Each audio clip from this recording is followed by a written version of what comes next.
Hi, everyone. We are back 2 times in one day, and hopefully you are here with us. Coach LeAnne and I are here to talk about letting go as you're walking forward. How do you do that? How do you let go and still make choices to move forward when you don't know exactly what's going to happen?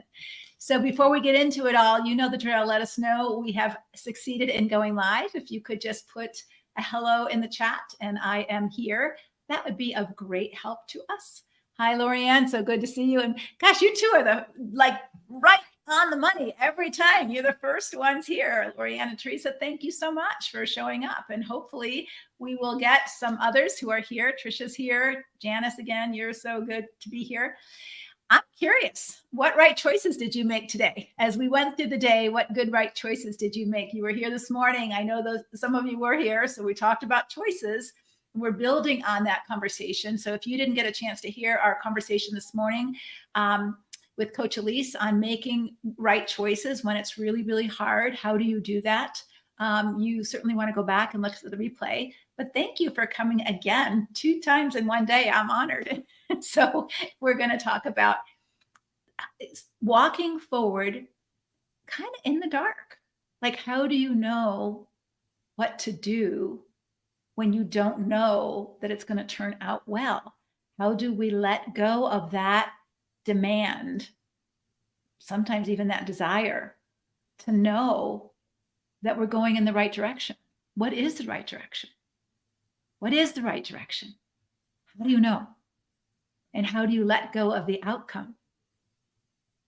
We're going to talk about that. What was your takeaway from this morning? What was your, what choices did you make today that were good, right choices? Put them in the chat. I'd love to hear that.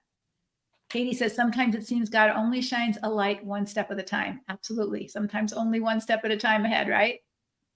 Yeah. All right. Teresa said, I chose to do Bible study even though I didn't finish my work. All right. That's the next right choice. What choices did you make?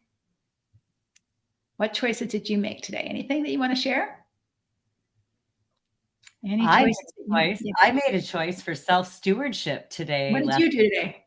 I did. So I worked this morning and then I made a choice to run out to the health food store and get some special oil, essential oils to help my ear challenge. And so some of our girls in our community have given me some tips. And so I went out and said, you know what, there's a few things that I can do while I am waiting to get in to see my doctor. And so I made a choice for self-stewardship today. Wonderful. And so this is yeah, to say, what can I do to take care of me? I might not be able to do everything. I clean my kitchen. I cleaned my kitchen floor. I could eat off the floor now. Good for you. I took care of myself, took a little nap, dyed my hair after I made lunch for a friend. Okay, went for a bike ride. It was a wonderful, good, Katie. I'm so glad to hear from you that, because exercise is a wonderful lifter of our spirits, and it's a good way to detox from negative emotions if you have them. So going for a bike ride, a walk, any kind of exercise, playing pickleball, those kind of things can be wonderful stress reducers and ways to give yourself a recharge, a reboot, just like a good night's rest or a nap can do that too.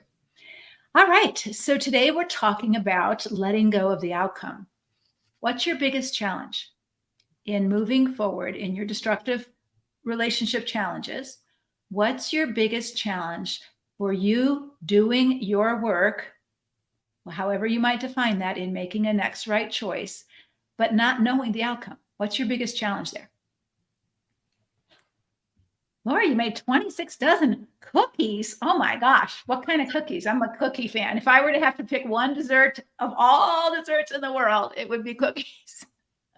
What's your favorite cookie, Leslie? My favorite cookie is chocolate chip cookies, but I'm very fussy about them. They have to be, you know, the Tate's real thin, crispy cookies. Those are they have to be thin and crispy, crunchy chocolate chip cookies. If they're like soggy and warm, I'm not interested. They have to be like hard, almost like a rock hard. I like them.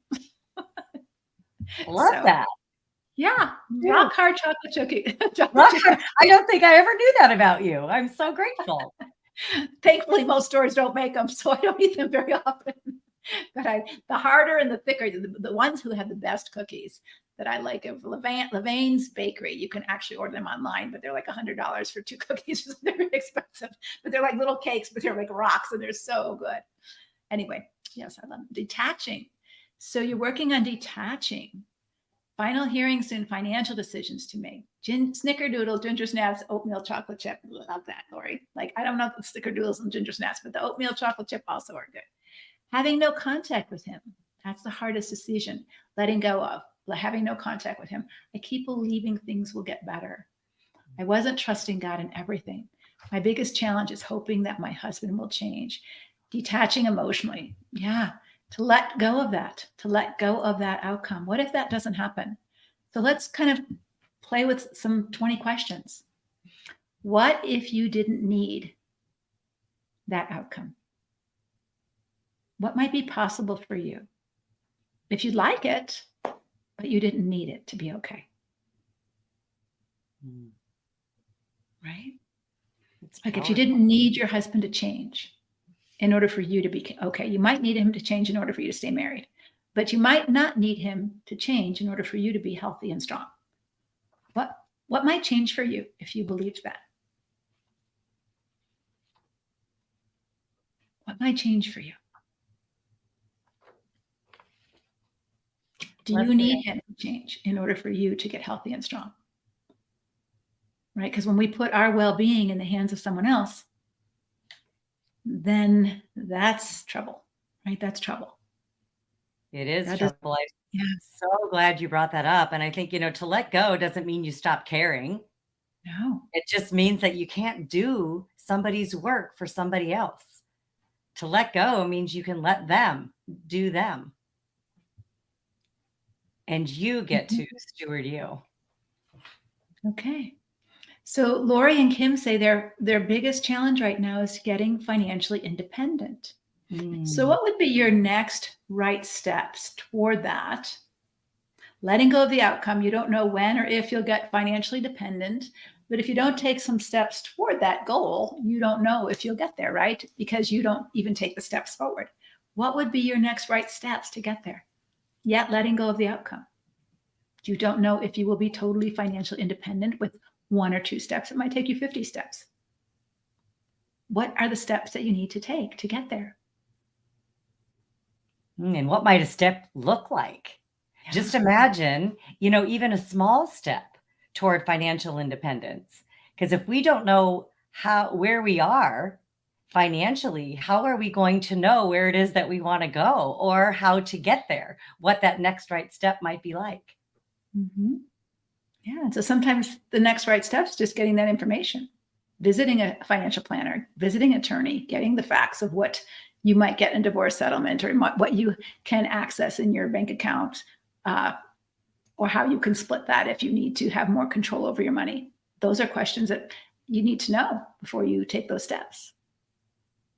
Right? So smaller steps would be asking those questions.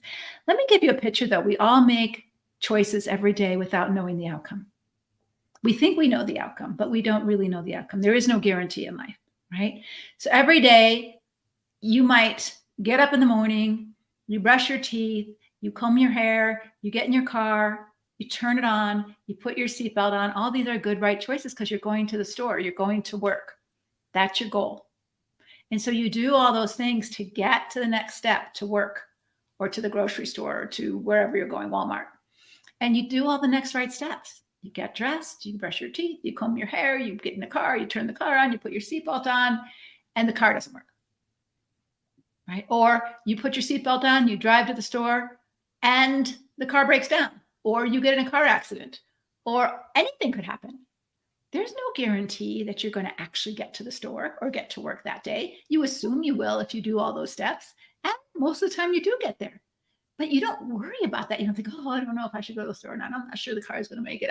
You just do it. You do it. Why is it that we have to know the outcome in order to take the next right steps? Oh man, I think our human tendency is to try and control everything in our lives, because if we don't, it could lead to a lot of stress and anxiety for us. So we seek to grab for that control, whether it's healthy or not, but we seek that. I think that's definitely a default place that we can go, especially when things are hard. We try to grab for what we can control. But can we control the outcome, really, on anything? No. Like you can't even control the outcome of today's weather. Like after we're done here, I'm going for a walk. But that's my next right choice. I've been sitting all day. My next right choice is to go for a walk, but I can't control if it's going to rain or not. Right? And so I'm going to make the next right choice. And if it's not raining, I'm going to go for a walk. And if it is raining, I might put my raincoat on and go anyway. So we just want to help you see that sometimes our mindset is what paralyzes us. It's not that you can't go forward. It is. You go forward all the time doing stuff with no promises of a certain outcome. Right? You buy a Christmas gift for somebody and you're not sure they're going to really love it like you do or like you thought they would.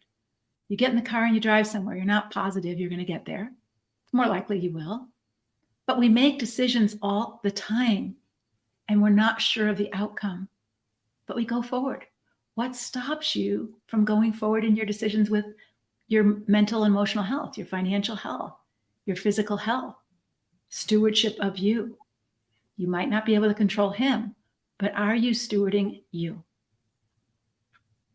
I'm ready to do that. I'm nervous. Diane, what you're so nervous about? Put it in the chat if you're willing. This is our public Facebook page. I just want you to know that. Again, you should know that by now. You're here enough. But we had someone earlier today that all of a sudden was surprised that she was on a public Facebook page. So this is our public Facebook page. We want you to know that up front so that if whatever you put in there, we can't take it off. You can take it off if you want, but I can't take it off. I think you can edit it with those 3 dots if you put something in there that you don't want in there. But I'm not a Facebook tech person. You know me in tech. I'm happy to get on here, but to know anything else to do, don't know it. What do you think? You know, nervousness is a very real stuck space, and nervousness can lead to a lot of procrastination. Mm-hmm. And procrastination, I think, was something I've been doing some reading about that, Leslie, because there's some areas in my life where I've been procrastinating on a few things and I really need to lean in and take some ownership of them. And so I know that sometimes the trauma in my life can lead to procrastination. And so whether it be in a challenging relationship or a health trauma or anything that can be going on. And so looking at that nervousness, I so appreciate how our community shares what their challenges are. Mm-hmm. We don't know what's on the other side of the next step that we're taking. And we do know who's walking with us, though. And we know that the power of being involved, even on a live like this in community, can give us some ideas and a little bit of courage. Sometimes I can borrow a little bit of courage from a friend or a sister, even in the feed. As I'm watching the feed, I see some of you doing that with each other. You're spurring one another on. Mm-hmm. And that can be a beautiful way that we can trust the process and let go. And I love this community where we can be real, like you are hearing where I get stuck or LeAnne gets stuck. We all get stuck. We're not perfect. We're limited human beings. We don't know everything. We can't do everything. We're not going to do everything right. But this is the mindset like, oh, if I don't do it perfect, I can't do it. I can't bear to see that I fail. And so we tell ourselves those things. And so we get stuck. Like, I'm not going to do this unless I'm sure I can do it really well. Like you've been watching my painting journey. I'm going to show you the first picture I painted. Now, this isn't the first picture I painted. I painted some really bad, but this is the first picture I would show someone I painted. But now that I'm looking at her, I painted her 2 years ago. I'm thinking, oh my gosh, I got to repaint her because she's got lots of mistakes in her. But I didn't notice the mistakes at first because I thought, oh my gosh, I finally finished a picture that looks good. But her lips are too small. Her nose is too weird. And so the only thing I like about her now is her eyes. But the rest of her is off. But I didn't notice that. So I was just looking today. So look at her lips should be way over here. This nostril's not the right size. Her eyes are okay, but I don't like this. I don't. So all of a sudden I'm like, I'm gonna put my paints and redo her. So what we have to say is when we're gonna learn something, of course we're not gonna get it right. Of course the outcome may not be perfect, but we're gonna learn something all along the way. So I'm gonna leave you with 2 pieces of information that if you can get this in your mindset, it can be transformative. One is that you don't have to be perfect to be loved and valued. Mm. Your Heavenly Father loves you, He values you, and He didn't make you perfect. He did make you beautiful. He made you in His image, but He did make you limited. He didn't give you all knowledge. So quit beating yourself up that you don't know. Why don't I know that? How should I know that? Don't beat yourself up for that. You're limited. You don't know everything. You can't do everything. You're a human being. You have limited capacity to do everything. You can learn some things, but I couldn't learn enough to be an astrophysicist. I just don't have that kind of brain. I have a limited capacity to learn those things. I can be good at relationships. That's my gift. But the other stuff, we were doing a financial planning thing, and I'm like, I can't stand to hear numbers. I'm like, I can't do this meeting very much longer. It's just not my thing. And so understand who God made you to be and flourish in that, but don't expect yourself not to make mistakes, not to fail. So if you can really embrace, wow, I am beautiful, I'm limited, I don't have to be perfect. No one's expecting me to be perfect. I don't have to beat myself up, but I am worthy, not because I'm all that, but because God made me beautiful in His image. And that makes me worthy. Psalm 139 says, I am fearfully, wonderfully made, and my soul knows it full well. Some of you are really struggling with that because your husband treats you as if you're not worthy. He treats you as if you're garbage. He treats you as if you're stupid. He treats you as if your needs are not as important as his needs, that your feelings are not as important as his feelings, that you want too much, that you're too much, that you expect too much, that you're, too sensitive, that you're wanting him to be perfect and he is a great husband and you just don't appreciate him. That doesn't make it true just because he thinks that way. Listen to what God says about you, not your husband. Begin to value yourself. That's the first thing. Because then you're not so afraid to move forward because you know God is giving you these opportunities to learn and grow. The second thing I would really encourage you is to think of that passage. I think it's in 1 Peter, 2 Peter 1. I can't remember which Peter it's in, one or the other, but it's in the first chapter of one of them.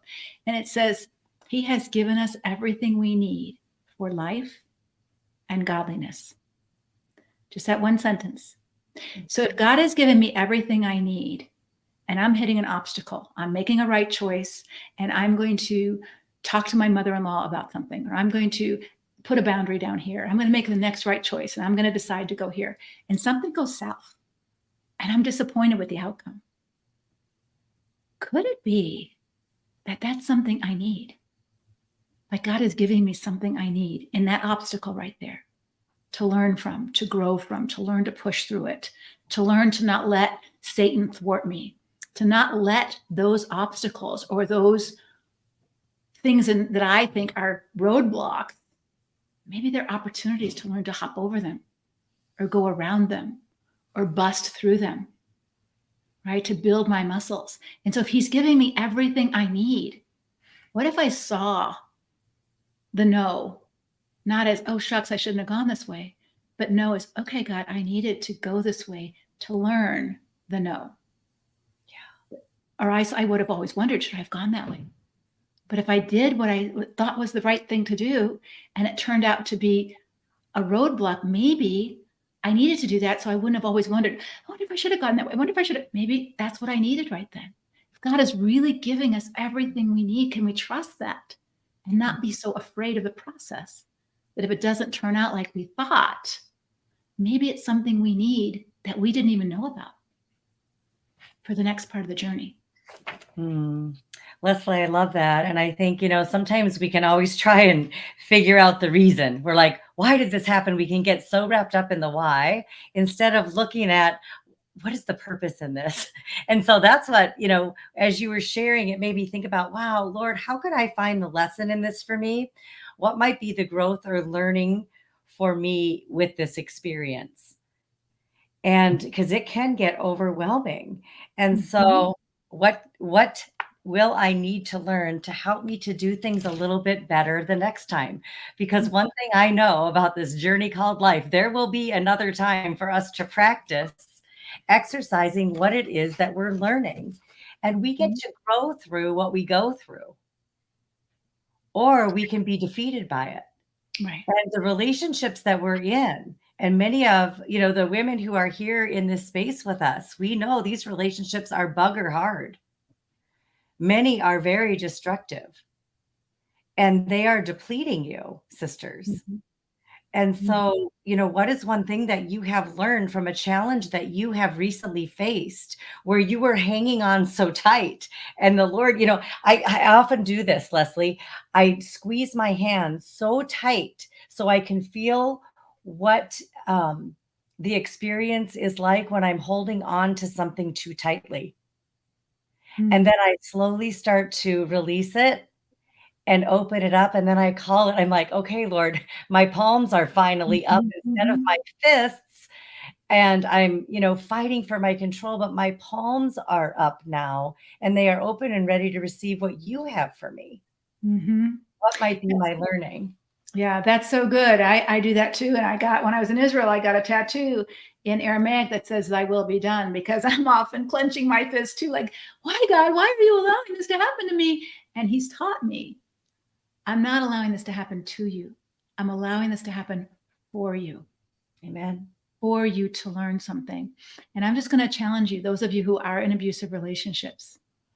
We are often saying, why doesn't he stop doing this to me? Why won't he stop hurting me? Why won't he stop lying to me? Why won't he stop cheating on me?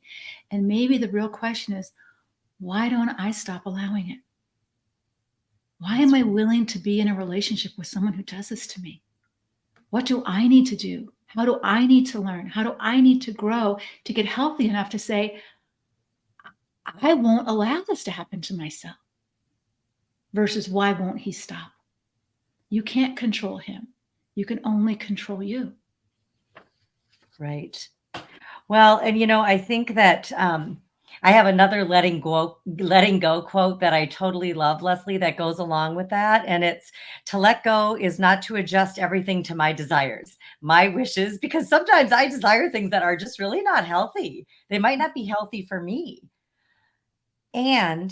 But if I take each day as it comes and I learn to cherish myself, to steward myself, and to honor my relationship with God, no matter what's going on in my relationships, that to me is an area that I can let go and really give it over to God and have Him show me. What is it inside of me? What's going on inside of me that's allowing me to tolerate more than I should? And also, Lord, what have you deposited in me right now that you are calling forth to have flourish and to grow Mhm. and to cultivate? Because there's some things in me that you have put in me that I have not taken the time to nourish and cultivate Mhm. or even cherish. And maybe it's because of fear and insecurity. Right. That we're so angry that he doesn't value us, that we're not paying attention, that we don't value us. Right. We're so angry that he won't value us and he won't take care of us and he won't love us like we want. But we're not even recognizing that we're not valuing ourselves. And I'm not saying in a self righteous or self serving or a selfish kind of way. I'm just saying, believing what God says. I am his daughter. That's He right. sings over me. That doesn't make me better than you or better than LeAnne or better than my husband, even if he's an abuser. It just makes me valuable. And I need to know that full well so I don't let this valuable self get squashed by someone who's crazy or immature or sinful or evil. Why would would you let your child be harmed? I hope not. But maybe he's harming your child too because you're so scared. You don't know what to do. What's your first, next right step? Maybe to get healthy enough to stop that from happening anymore. You can't stop him, but you can take care of you and your child. Your child needs you to be healthy and strong. And they're watching. Our kids are watching how we navigate these challenges. And, they're learning. They're learning by watching us. And what do you want your kiddos to know about healthy? And what do you want them to know about you? Mm. There's that whole, legacy component that I believe that we live our legacy every day. We don't just leave it after we're gone.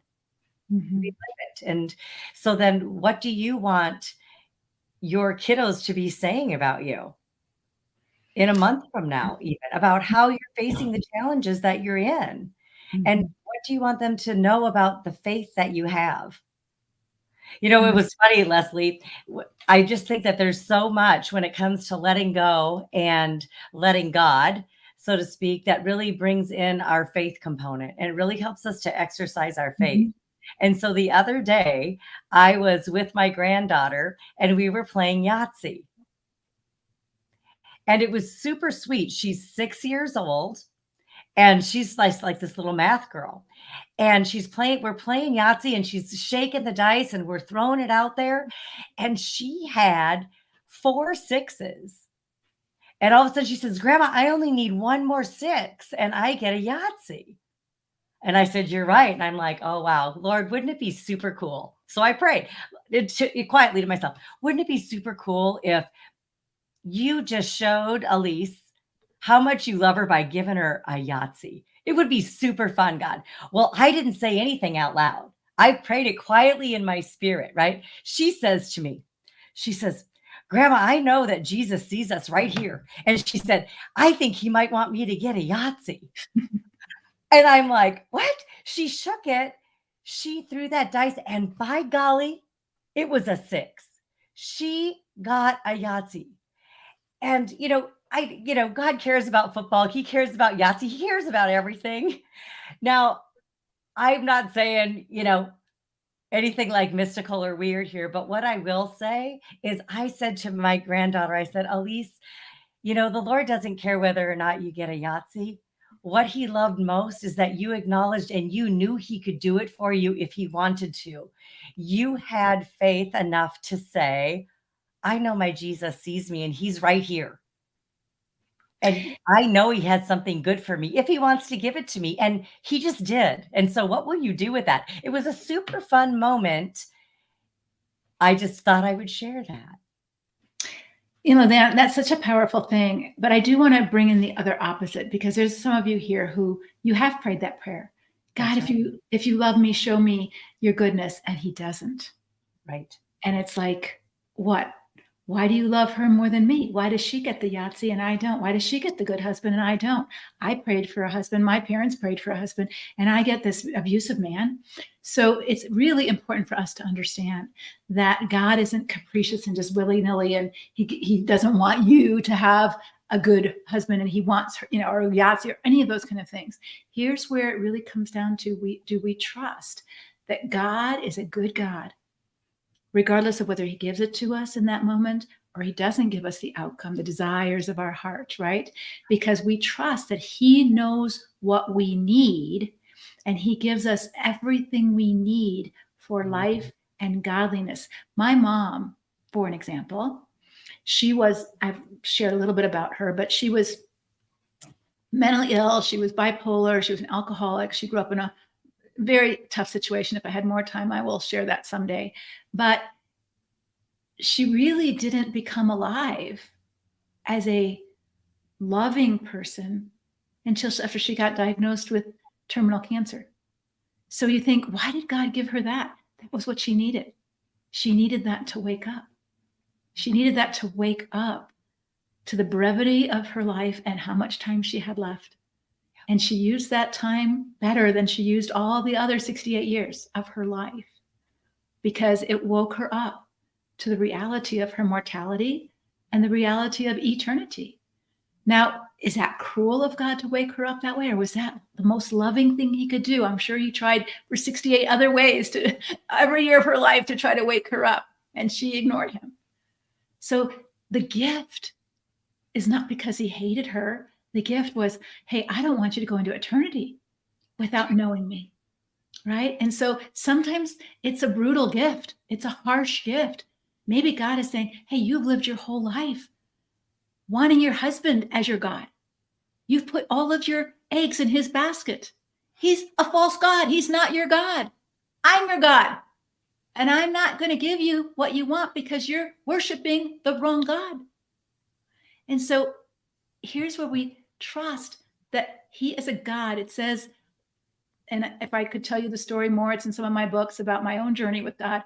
But one of the verses that really struck me about this is when I was mad at God because he didn't do something I wanted. It was a very hurtful thing. I thought he was going to give me the desires of my heart in something, and he took it away.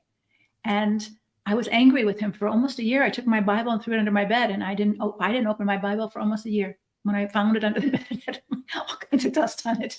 But when I opened it, I just opened it. I didn't, how you do that. And my eyes went to 1 John, and it said this: God is light, and in him there is no darkness at all. And I was accusing God those years of being dark, being mean, of depriving me of the desires of my heart. And I was really angry with him because the outcome didn't turn out the way I wanted. And I was really hurt, and I was really angry. And when I saw that, I thought, wow, I'm accusing God of being dark. And it says he's not dark at all. At all. He didn't give me what I wanted, but maybe he gave me what I needed, because I began to realize my relationship with him was very superficial. It was about what God could do for me. And when he didn't do for me what I wanted him to do, I could just throw him under my bed for a year and didn't think twice about that. And so that was a wake-up call for me. Like, whoa, I don't know God at all. I don't know who you are, God. And so that outcome was horrible and wonderful. But it took me a while to get it. And it may take you a while to get it. It's okay. God's patient. But sometimes when he gives us hard things, they're to wake us up for something better. Leslie, I love that you brought that up. I keep something really close to my desk. I'm kind of an artifact girl, right? I love props. And, I keep this in front of me in my space to remind myself that it's a both and kind of life. And we can get very, let me rephrase that. I can get very wrapped up in looking for the silver lining for all things, that I want everything to go well, and it doesn't. And the Lord continues to remind me that it's going to be broken and it's going to be beautiful, LeAnne, this thing called life, this journey that you're on. And so what will you do with those two parts? Can I accept that there are going to be parts of my relationships that are going to be very, very broken and very, very beautiful? And what will I do in the midst of that, so I don't lose myself and I don't lose sight of God? I've had my moments too, where it's like, oh no, God, I don't want to see you at all right now. This is too painful. It's like, you are my daughter. You are holy and dearly loved. And I love the rest of that passage, because it says, and I know it full well. And sometimes for me, Leslie, I did not know it full well at certain I didn't either. my life. I did not know that I was holy and dearly loved and cherished by my God when the people around me were not holy and dearly loving me and cherishing me. Yeah. And so that, and God tells us that. He says, can a mother forget the baby at her breast? Well, she might, but I will never forget you. I've graved you in the palm of my hand, right? Or even though my mother or father forsake me, the Lord will lift me up. So God is very aware that our human relationships can very well fail us. God is your husband, it says. God is your husband. And so when we begin to develop that trust and faith in God and who he is and who he's made us, guess what? Other people don't have as much power over us anymore. Their words don't matter. I'm not saying it doesn't hurt, but it doesn't devastate like it did when we want them so much to value us, and they don't. It's not about us. It's about their limitations. Right. One thing I did, go ahead. No, go ahead. One thing I did promise. So sign up for the workshop for next week. I'm working on it. Even today, I was spending all day working on it. I think it's going to be really special. It's going to be a little different than usual, but I think it's going to be really special. I think you're going to hear some things that you haven't heard before. And because I'm trying to say things that I'm not saying in these Facebook Lives, because most of you are going to show up at the workshop. I don't want you to hear a repeat. So it's going to be different. But I told you I would tell you how Ruth made the next right choice. So just real quickly, if you haven't read the book of Ruth, it's a very short book in the Bible. But here's an example of a woman who was at her wit's end. So if you know the story, Naomi and her husband leave Israel to go to Moab because there's a famine. And so her and her husband had two boys. They married two Moabite women, Ruth and Orpah. And the husband dies. And then Naomi is waiting for the sons to have children, but the women don't have children. And then the sons die. And so Naomi, the mother-in-law, is bitter at God. She's bitter. She's angry. She's hurt. She's like, my life hasn't turned out the way God is against me. And she's all in her negative mindset. And Ruth and Orpah don't know what to do, because in that culture, in that very patriarchal culture, you have to go back to your family of origin. If your marriage fails, you just can't go get a job. That's not a woman's place. And so Naomi says, go back home to your families. Well, Orpah did that, but Ruth decided, and maybe she knew her family was not a good choice. She'd already been there, done that. So she said to Ruth, hey, I'm going with you. We hear that beautiful passage. My people will be your people. Your God will be my God, all of that. But she made a decision, the first choice. Ruth never had a choice before. She's just a wife. In that culture, patriarchal culture, the man made choices, but there's no man there. So Ruth makes a choice. I'm not going back. Orpah went back. I'm going with you. She had no idea the outcome. Here she's going with her bitter mother-in-law back to her house, to their town in Bethlehem. She doesn't know if she's going to be received. She's a foreigner. She's a widow. What does she do? I don't know how long it took them to get back. The next right step. She wakes up. She's hungry. Her mother-in-law is hungry. They have no money. What does she do? She says, you know what? I'm going to go out and pick the wheat in the fields. See if they'll give us some of the leftovers. That's what she does. She makes the next right choice. She doesn't know the outcome. And if you read the story, it's so beautiful because it says, and it just so happens that she was picking wheat in the field of Boaz. She didn't know who Boaz was. She was just doing what she needed to do. And God was doing what only God can do. Ruth had no idea what the outcome was going to be. She had no idea she was going to be in the lineage of the Messiah. She didn't know any of that. All she knew was, we're hungry. I got to make the next right choice. And throughout the book of Ruth, she just makes the next choice and the next choice and the next choice. But we see that behind the scenes, God is weaving this beautiful story together. That's right. You don't know the outcome. Just make the next right choice. God knows the outcome. You can trust him. We can, Leslie. And that just reminds me of Proverbs 3, 5, and 6, right? Where it says, trust in the Lord with all your heart and lean not on your own understanding. Ruth, she didn't know. In all your ways, submit to him and he will make your path straight. And I love that he is going to set the path straight so we know where to walk. Oftentimes there are many forks in the road. Do I go to the right or to the left? And, I know for me, it can get very confusing to know if I'm supposed to go to the right or to the left. And I truly believe that if we inquire of the Lord, we keep acknowledging him and we're trusting him with our heart, not another human being, not a situation, not a book that we're reading, but really going to the Lord and trusting him. He will make our path straight. And if we're quiet enough, if we can turn down the noise of the toxic in our lives and in our relationships, the noise that's all around us, turn that volume down and turn up God's word. Turn up and be still enough and quiet enough to listen for his voice. He will tell us, this is the way, walk in it, my daughter. This is the way. This is the way, walk in it. And you don't have to understand everything along the way. In fact, you probably won't. And he says, I will instruct you and guide you in the way you should go. I will counsel you with my eye upon you. But he doesn't give you the whole map. He doesn't give you the whole map.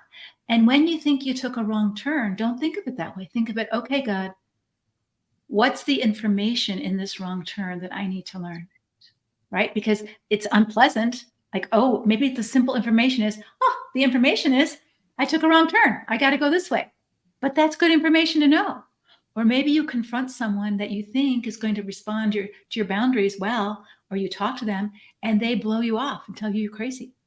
And you think, I shouldn't have said that. Maybe you should have. And the information you got by their response to you is important information. I can't trust this person. This person is not a good friend. They don't respect my boundaries. I got to find some new friends. That's hard information to get, but it helps you make the next right choice. You don't keep casting your pearls before swine. You don't keep asking someone who's not going to care. You understand they've made their choices. Jesus didn't beg Judas to change his mind. He gave him the opportunity And he chose what he chose, and Jesus moved on and accepted it. Right? And so this is where I think it's so hard for us to, like, I know this isn't God's will. I know that God wants me to save my marriage. You don't know that. God may be releasing you from something by him leaving. And because you're too scared to say, what do I need to learn from this? Maybe I need to learn to support myself. Maybe I need to learn to be adult, like we talked about this morning. What does an adult look like? She's capable. It's not pleasant sometimes, but you're capable. Right? And so there's always something to learn in the obstacle. If we can say, what do I need? Why did you give this to me, Lord? Not why did you do this to me, but why is this for me? Not to me, for me. What might I need to learn through this? Even that I had to learn. Boy, your relationship with God is pretty darn superficial, Leslie. That was like a hard pill to swallow. I thought I was a really good Christian girl, right? And I was in the superficial way, but I didn't know God, obviously, if I was accusing him of doing something bad. So these are the things that take us to the next level of maturity. They are. And we want mature love. We want mature emotions. And I've been really leaning into what that word mature is all about. And what does it really mean to grow up in the Lord? And what does it mean to take those next right steps? I remember when I was going through coaching school, Leslie, and I had an amazing mentor coach, and I was going through a really hard time in my life. And one of the biggest questions, he just got right in my face, this close, right? And he looked at me and he said, LeAnne, that was really hard. And I said, yes. And he said, and how was that for you? And I took a jump back because I was thinking that he was going to take it a different direction. And he was like, how was that situation for you? And that one question changed the trajectory of my life. Mm-hmm. It's amazing when we can have that kind of a growth mindset as opposed to a real helpless, hopeless mindset when it comes to the relationships that we navigate every day. Yeah. So let's get to some questions because I am going to go for a walk after we're done and I want to get out there before it gets too dark. That's beautiful. I love that. I'd like to get out for a walk as well. And I don't see any questions on the tracker. Do you? I've got 3 here. How do you set boundaries, for example, disrespect? And what do I do when he does it anyway? Last time, I'm not sure it says 8. He left the room and I left the room and told him he's sleeping on the couch. Oh, I see him now. Okay. Yep. Yeah. So how do I set boundaries, for example, disrespect? So again, we will say boundaries are about what you will do or what you won't do, not about what he can do and what he can't do. So it's not your job to manage what he does. To you even, you can't control him. You can only control you. So if he's disrespectful, it might be, hey, I would love to have a conversation with you if this is important to you, but I can't listen to you like this. Or I won't listen to you like this. I won't have a conversation when you're yelling at me. I won't have a conversation with you when you call me names. You decide whether you want to have a conversation or not with me, but I get to decide whether or not I'm going to have one with you when you call me these names and talk to me that way. And I wouldn't quite say it that direct, but I might say the first time, hey, I don't want to get into like we got into before. I'm not willing to have those kind of arguments anymore. So if you can be calm and you can tell me what's on your mind, I can listen. If you're going to call me names and spew at me, I can't listen. So I wouldn't say, and my boundary is I won't listen. I wouldn't use that word. I would just say, this is what I can do. And this is what I can't do. This is what I will do. This is what I won't do. I will not sleep with you.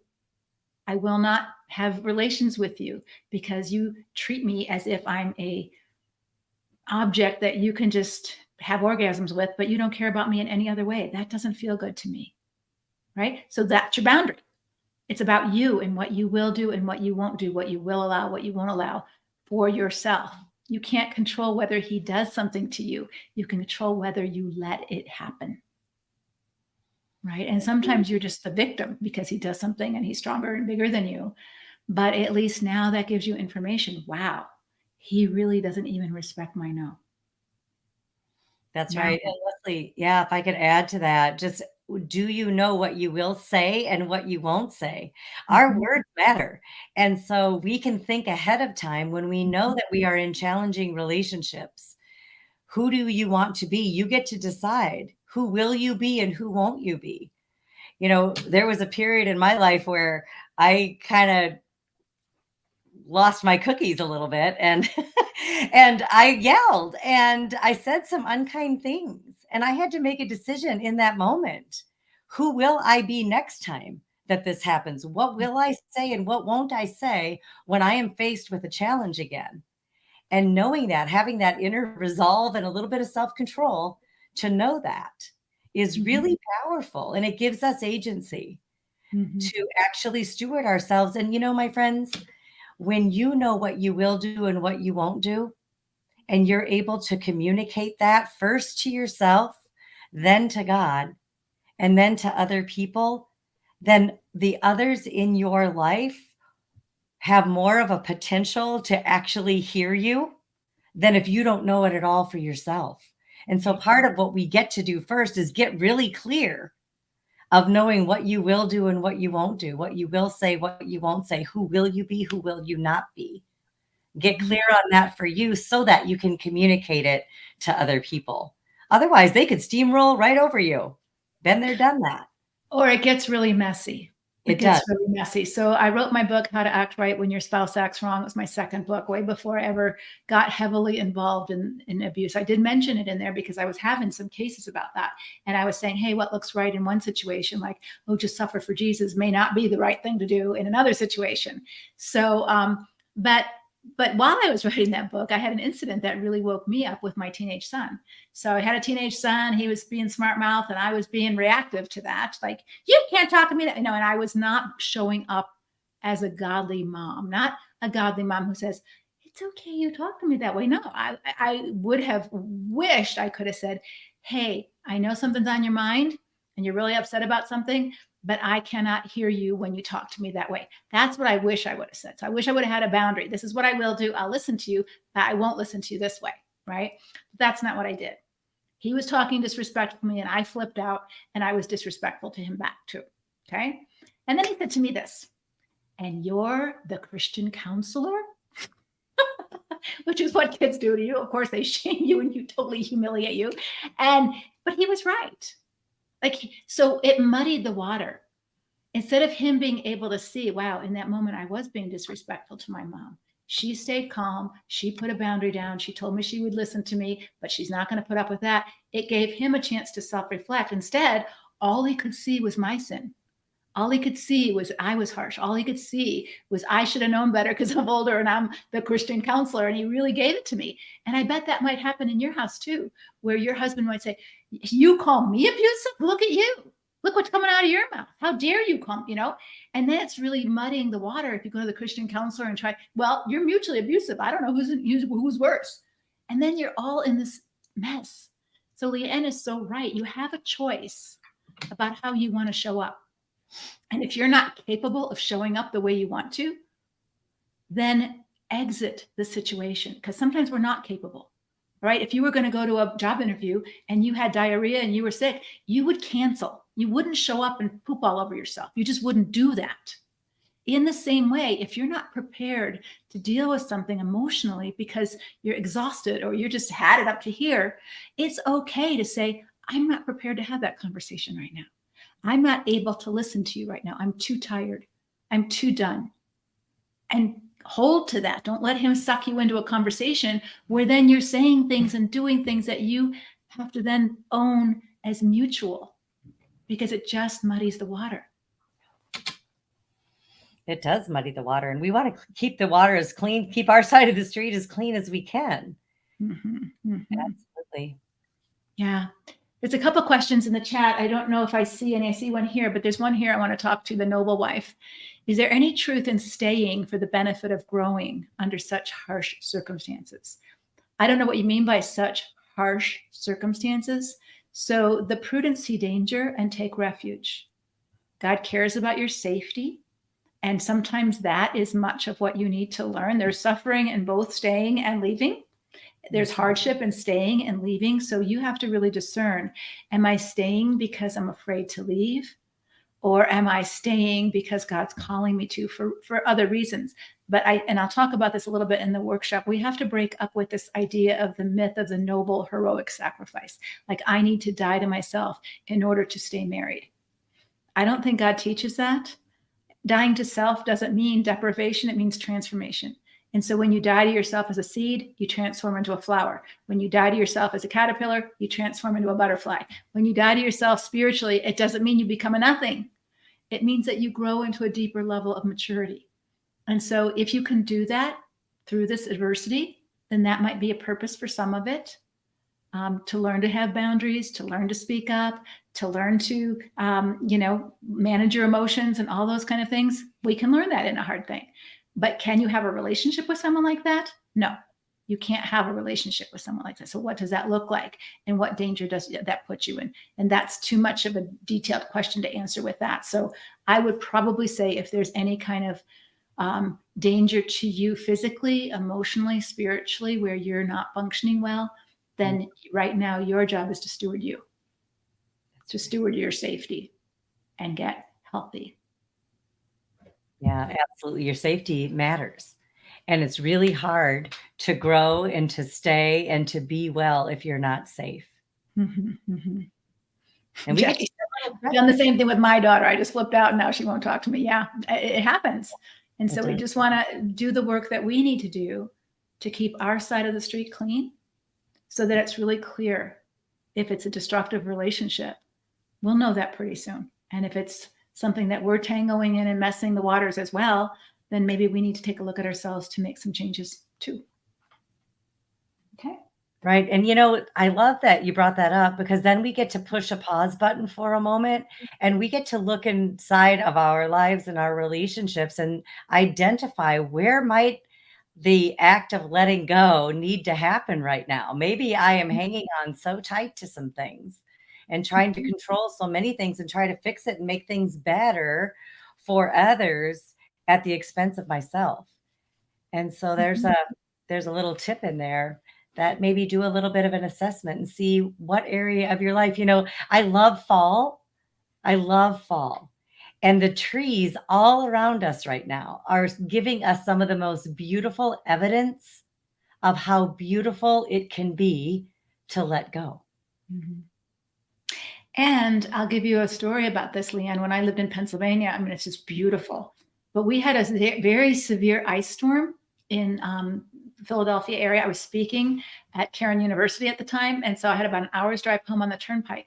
And we had such a strong ice storm that the leaves had not fallen off the trees yet. And so all the leaves were covered with ice. And what happened, and it was just like, I felt like I was in a horror movie or something. I'm driving home on the turnpike and there's a truck in front of me, and every 10 feet, there's a tree falling into the turnpike because the leaves got so heavy with the ice on them that they would just fall right over. They couldn't hold the ice on their leaves. They hadn't let go soon enough, and so they were destroyed. The trees were broken and destroyed because the leaves hadn't dropped. Once you have just branches, they can hold the ice. But all the weight with the leaves and the ice, they were just like, it was like the weirdest. I'm driving, it's going wow, along the turnpike right into the road. And they had this side was, that was falling on that side. And so I was driving in the left lane, and the guy in the right-hand lane had to stop and cut the trees down and throw them over. And it was just a scariest thing. And we had a tree that we lost in our house because they were just falling over like I'd never seen trees falling over before. It was the weirdest thing, but it just shows you that we're not meant to hang on sometimes. We have to let go. We have to let go. Here's a question. I'm in a rather hard spot right now, and I could be here for a while. Hard marriage and mother's health declining. I feel like I'm walking on the edge of a cliff. I try to be patient and positive, look for ways to be grateful in the season. But then I slip. I get negative, mad, sad. And it takes a while to get back on the positive path again. And the climb back up keeps getting steeper. Any tips on how to stay positive and keep from failing or falling? I think she said it might be falling. No, it says failing, but I think she might mean falling or failing. Let me just say that I don't think you're failing when you feel the hard.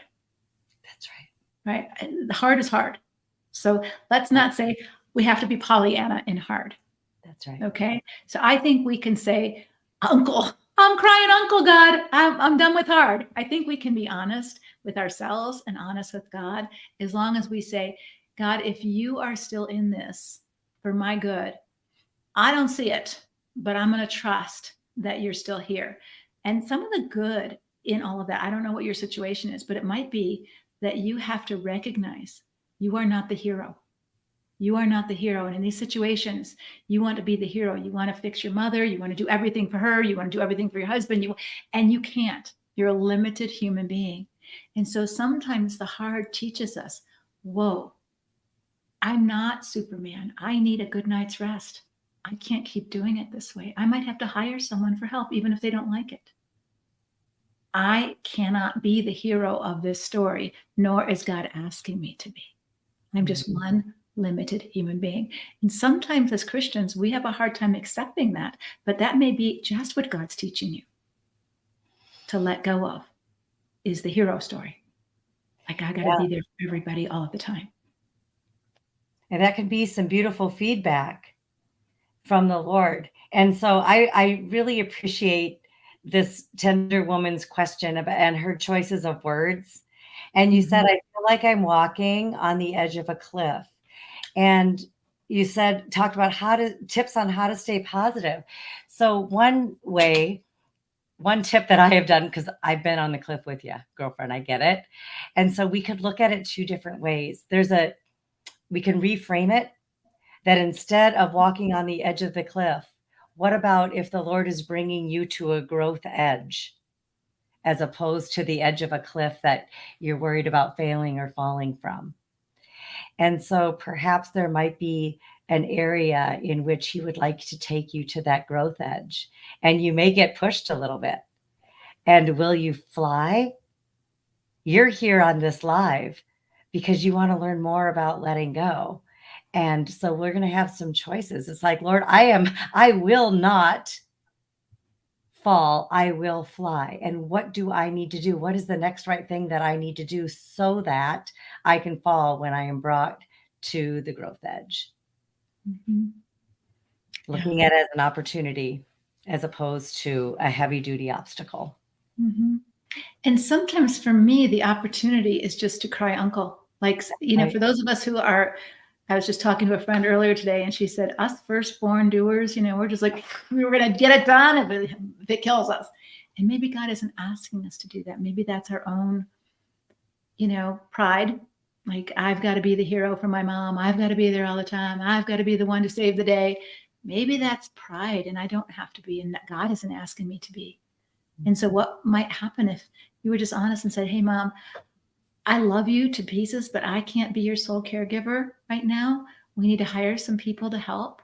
I'm not going to be able to, spend all day here and go there. You just can't. You're just one limited, finite human being. And sometimes accepting those limits, like, I remember one time my baby was crying and I had been up all night with him, and he was a colicky baby. And I just put him in his bassinet and I fell sound asleep on my bed. And my husband comes home and the baby's still screaming. And I was out cold. I was like, I've hit my limit. I can't be a good mom anymore. I need to close my eyes and get some sleep. You're on your own. And he was safe in his bassinet. But I just couldn't do it. And I think sometimes we have to be okay with, we are just a human being, without being mad at ourselves. Like, I couldn't do it all. God isn't asking us to do it all. He isn't asking us to do it all. And so sometimes we get to the cliff because we're kind of telling ourselves we're a failure if we don't do it all. That's so good. And, there's another letting go quote that I love that goes right along with what you're sharing. And sometimes, I don't know about y'all, but quotes really help me anchor some of my learning. So I hope it's okay if I share. Can I share another one, Leslie? You okay with that? All right. To let go is not to be in the middle, arranging all the outcomes, but to allow others to affect their own destinies, letting other people take responsibility for themselves. Not like your little guy could have done that right as a baby, but letting, when we've got human beings that can walk on their own 2 feet. They can make their own food. They can wash their own clothes. Sometimes when we let go, it allows other people to find their agency and their strengths as well. And we Mhm. can stop enabling them not doing for themselves what they can do. Mhm.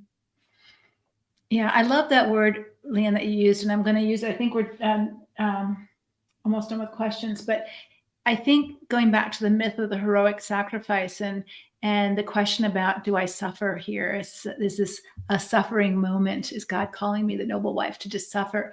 If I'm suffering and that suffering is enabling an unhealthy, sinful person to get away with their sin and flourish, that's not a noble sacrifice, because love does not do that.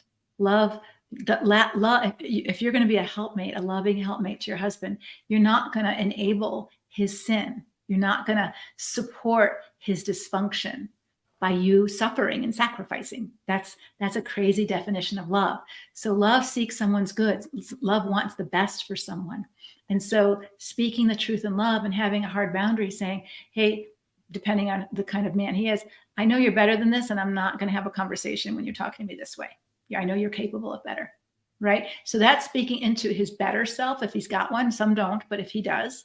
But I think enabling him to treat you poorly and vomit all over you or use you or abuse you is not loving him. It's enabling him to think it's okay to treat women that way and treat a daughter of God that way. That's right. And that is a fearsome thing, to fall into the hands of living God, that he treats his God's daughter that way and thinks nothing of it. I think of some of the leaders who have been sexually abusive to women in the church that we've read about recently in the last couple of years. Do they not have any fear of God before their eyes, that they could be so disrespectful to God's daughters and treat them, sexually abusing them? Right. And yet we think as wives we're supposed to allow that, and that's love, that's loyalty. That's not loyalty, that's not love, that's fear. That's fear, and that's enabling them. And that is not God's purpose for you, to suffer in that way. You're not going to grow by enabling someone to sin. I love that, Leslie. And yeah, we don't need, well, we could go on another. Yeah, there's so much there. There's so much there. We do have another question. I've had to say a few times that I'm not ready for a conversation. My husband will accuse me of putting up walls and controlling him. Should I just have the conversation anyway? No. No. And it's okay. The short answer is a no. If you're not ready to have a conversation, if you're not resourced enough for yourself and in a space, it's okay to say no. The reason, and we'll talk about this at the workshop, the reason he's accusing you is to get you on the defensive. That's right. So on the offensive, you're saying no. And he doesn't like that, because he wants to control the narrative. He wants to control you. And so he wants to have the conversation. And so he's going to make you feel defensive, and he's going to try to make you feel like you have to justify your no. You don't have to do that. You can agree inside your head that he's not going to like your no. Of course he's not going to like your no, right? Because he wants his way. But if you give in to him and argue and start a conversation, then he always knows he can manipulate you through a guilt trip, through accusing you of being selfish or whatever it is. And so you just have to stand strong and say, you know what, and you don't say this to him, but you're going to think what you think. I'm not ready for the conversation. Maybe tomorrow I'll be ready, or maybe in an hour I'll be ready, or whatever, but I'm not ready now. And if he can't respect your no, that's a huge information piece. Like, wow, I'm not allowed to say no, that it has to be his way or the highway all the time. And if I say no, I'm bad. That's basically what he's saying to you. So you would not want to give into it, because it just feeds the monster. It just keeps the cycle going bigger and bigger. So stand your ground. Do not have the conversation with him. And there's a very similar question the next time. You want to read that one? Sure. How do we respond when we set a boundary? I'm not okay with the way you are speaking to me. Then go quiet. And yet hubby is accomplishing his goal of shutting me down. Then he flips and starts talking to me like nothing happened, without being willing to talk about what just happened. I have been shut down so many times that I feel like a little piece of me dies each time when he chooses not to acknowledge his treatment. So, what stops you from saying to him when he starts talking casually, I'd like to talk about the way you just treated me?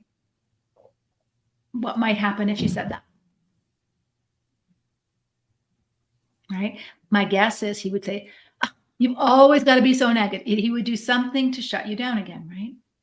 So, what you're learning about him is that your needs aren't important, just his needs. So, what might happen if you said to him, hey, I feel like in our marriage, my feelings and my needs aren't as important as yours. That if you get your needs met, we're good. But if I want to get my needs met, I'm bad.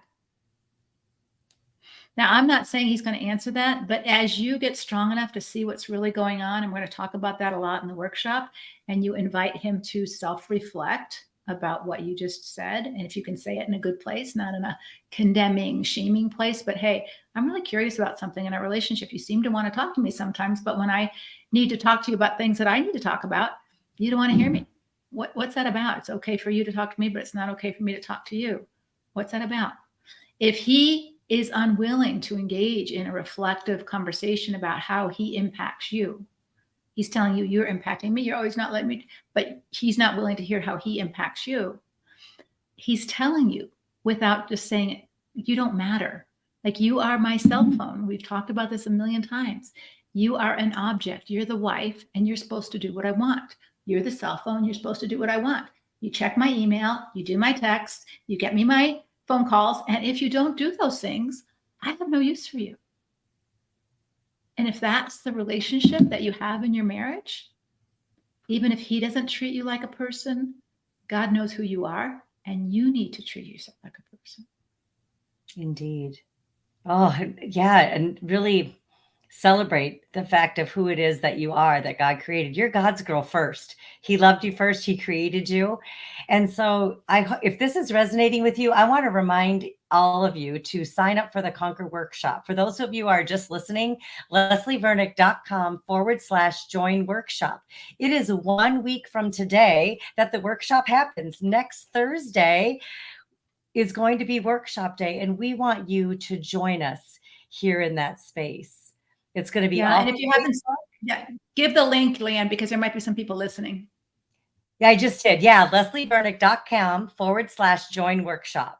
So please join us next Thursday. Leslie, you're going to be live twice next Thursday.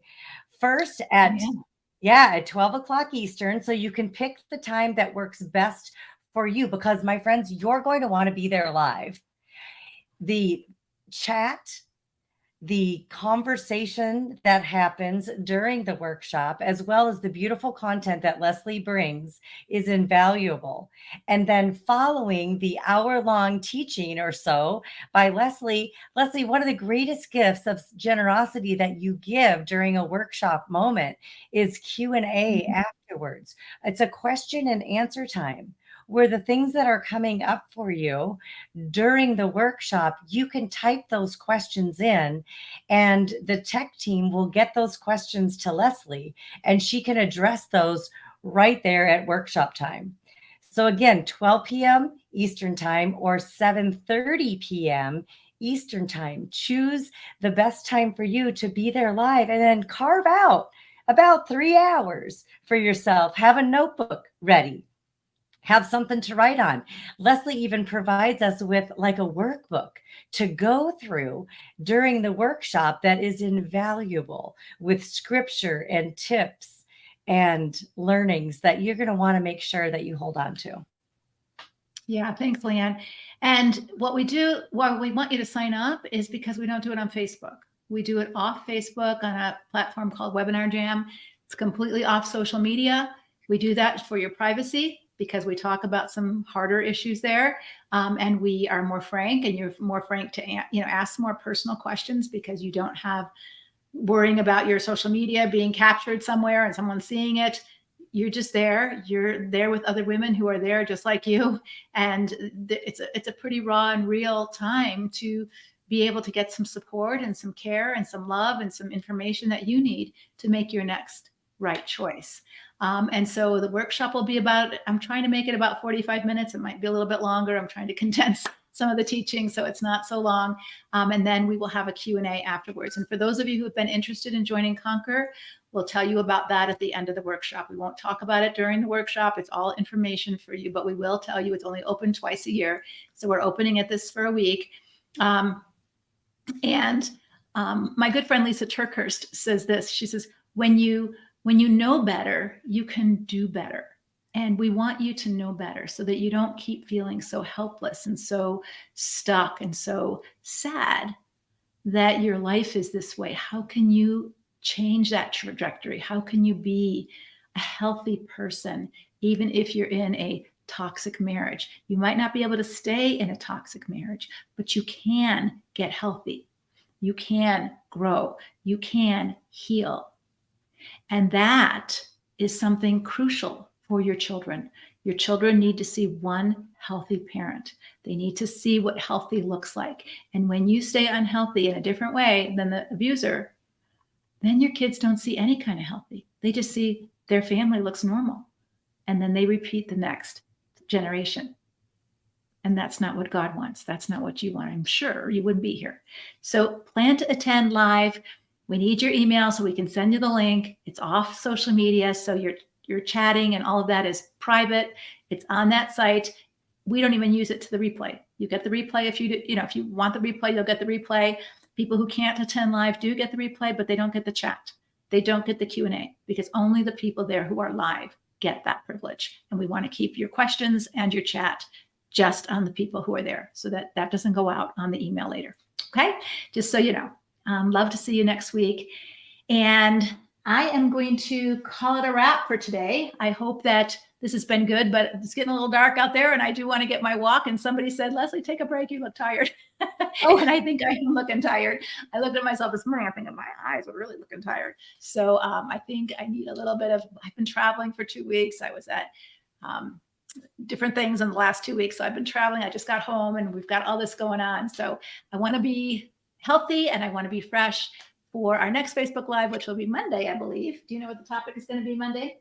I can take a look. Let's see. It looks like. How do I get his voice out of my head? Sorry, Monday, October 2nd at 12 p.m. Eastern Time. How do I get his voice out of my head? Yeah. Or someone else's voice that, like, I had to get my mother's voice out of my head. Somebody's voice who's been cruel, who's told you things about yourself, like you're no good, or you'll never amount to anything, or you're a piece of work, or you're not enough, or you're too much, or whatever they've said to you. It kind of sticks in there like a broken record.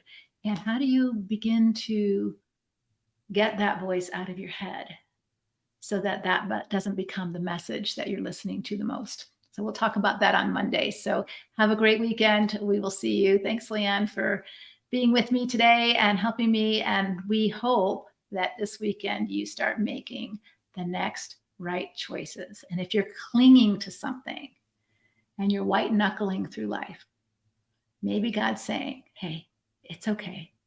You don't have to be the hero. You're just an ordinary human being, an amazing one, but you can let go and let me be God. And you just take the next right step. What a relief. What a relief, huh? You don't have to save the day. Just take the next right step. Indeed. All right. All right. Indeed. Thanks so much. Thanks, Leslie. And ladies, I would love to encourage you. You have spent an hour with us. Please let us know what about this has been super helpful. Yes, that helps us. Because we're going to continue to do these lives with you. And we want to know what has been really helpful for you tonight. What is your golden moment? Maybe it's the clenching. Maybe it's the palms up. Maybe it's the letting go, not getting stuck in the messy middle. Whatever it is, we would love to know. We want to hear you, see you, and feel you. So thank you. Yeah, taking the next right step. Amen. Yeah, I think I love that you brought that up, LeAnne. I forgot, but I think it is really important after we're done with these Facebook Lives, both for our benefit, but even for yours, because there's a lot of moving parts here. And you might think, oh my gosh, this is too much, but pick one thing. Like, what is one thing that the Lord is impressing on your heart that you need to do? What's your next right step? Or what one verse or one quote or one statement or one story? We had a lot of those tonight. What is one thing that you heard that you want to take for you? He is my husband. I'm going to fly next time I fall off the cliff. Yeah. The physical moment of letting go is so powerful. Yeah. It sure is. Thank you. Good. So good. Beautiful. All right. We'll see you. Everybody. We'll see you soon. Take care. Don't forget to sign up for the workshop. All right. Bye-bye. Have a great weekend. Thanks, Leslie. Bye.